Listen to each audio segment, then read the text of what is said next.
Instant noodles are one of the most familiar foods in modern life. They are inexpensive, easy to prepare, and available almost everywhere on Earth. For many people, they are a backup meal, a comfort food, or a daily staple. Yet very few stop to consider how such a simple product can be produced in quantities measured not in thousands, but in millions every single day. This story does not begin in a factory. It begins in a field. Wheat is one of humanity's oldest cultivated crops, but it is also one of the most technologically important. Not all wheat is suitable for instant noodles. What matters is not flavor, but structure. Inside each grain of wheat is a precise balance of starch and protein. That balance determines how dough behaves under pressure, how it stretches, and whether it can survive the extreme conditions of industrial processing. Wheat grows slowly. Its structure is shaped by soil composition, rainfall, temperature, and sunlight. During this phase, nothing resembles food yet. There are no machines shaping noodles, no heat tunnels, no packaging lines, only biology storing potential. When wheat reaches maturity, timing becomes critical. Harvest too early and starch development is incomplete. Harvest too late and moisture imbalance can weaken the grain. Once harvested, wheat is no longer treated as a crop. It becomes an industrial raw material. Grain from different fields is collected, combined, and standardized. At industrial scale, variation is dangerous. Differences in kernel size, moisture content, or protein levels would multiply errors later in the process. Before milling even begins, wheat grain is cleaned thoroughly. Dust, stones, and foreign materials are removed, not for appearance, but to protect machinery and ensure consistency. The grain is then stored in large silos designed to stabilize it. Temperature and humidity are controlled. Moisture migration inside the grain is minimized. The goal is predictability. Milling is where wheat becomes flour. This step is often misunderstood as simple grinding, but it is far more complex. Industrial roller mills break down the grain gradually, using multiple stages. Each stage is calibrated to control particle size, friction, and heat. Too much heat during milling would damage starch and weaken gluten proteins. Damaged starch absorbs water unpredictably later. Weakened gluten cannot support noodle structure. The result of proper milling is wheat flour with tightly controlled characteristics. Particle size distribution is measured. Moisture content is stabilized. Protein levels are standardized. At this point, flour is no longer an agricultural product. It is an engineered material. Inside the noodle factory, flour stops being an ingredient. It becomes data. Every kilogram is tracked, every movement is measured, every deviation is corrected automatically. Flour flows from silos into enclosed mixing systems. Human hands do not touch it. Automation eliminates variability. Water is introduced with extreme precision, not by intuition but by calculation. Hydration ratio determines everything that follows. Too little water produces brittle dough that cracks during rolling. Too much water creates a mass that collapses under its own weight at high speed.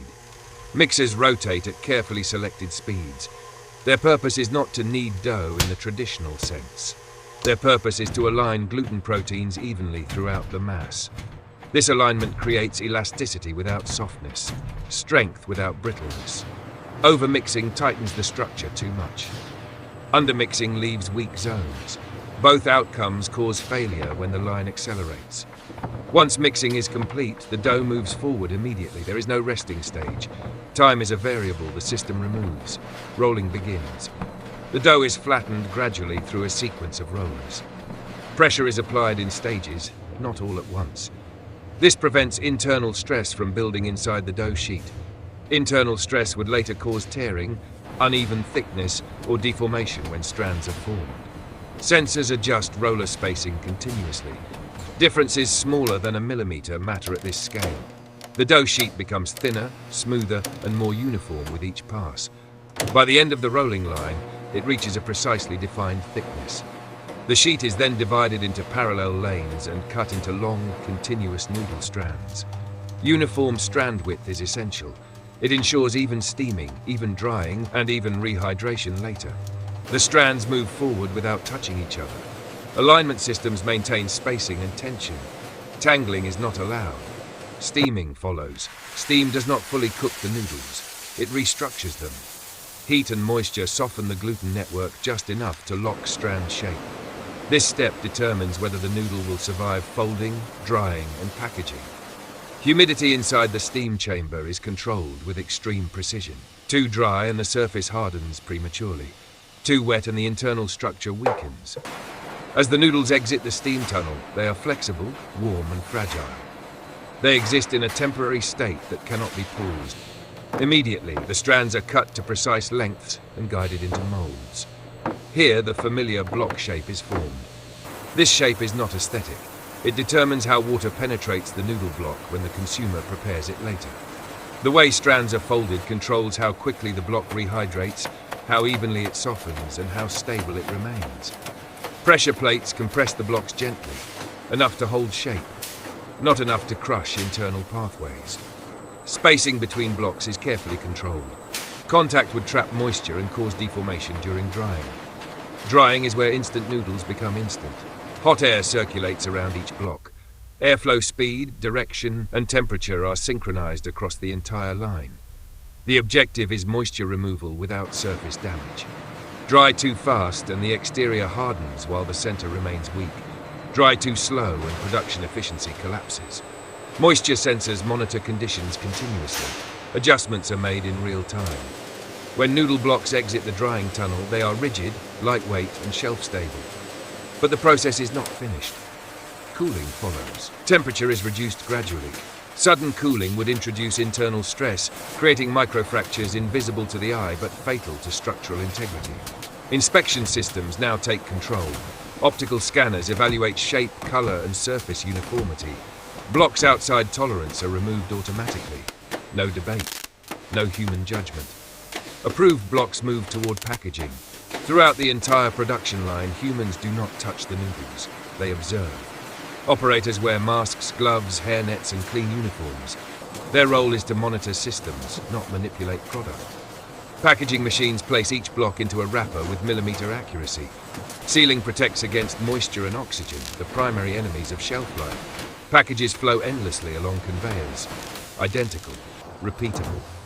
Robotic systems group packages into cartons. Cartons are sealed, stacked, and palletized automatically. Autonomous vehicles move pallets through the warehouse. Inventory systems track location, quantity, and movement in real time. Storage conditions remain controlled until distribution. Finally, pallets reach loading docks. Trucks depart, carrying millions of identical noodle blocks to markets across the globe. What appears to be a simple product is the result of relentless optimization. Instant noodles are not inexpensive because they are simple. They are inexpensive because error has been engineered out of the system. Speed is controlled, not maximized.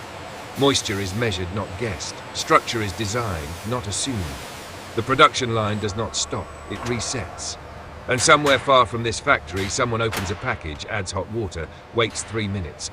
Unaware of the agricultural planning, mechanical precision, and industrial control required to make those 3 minutes reliable.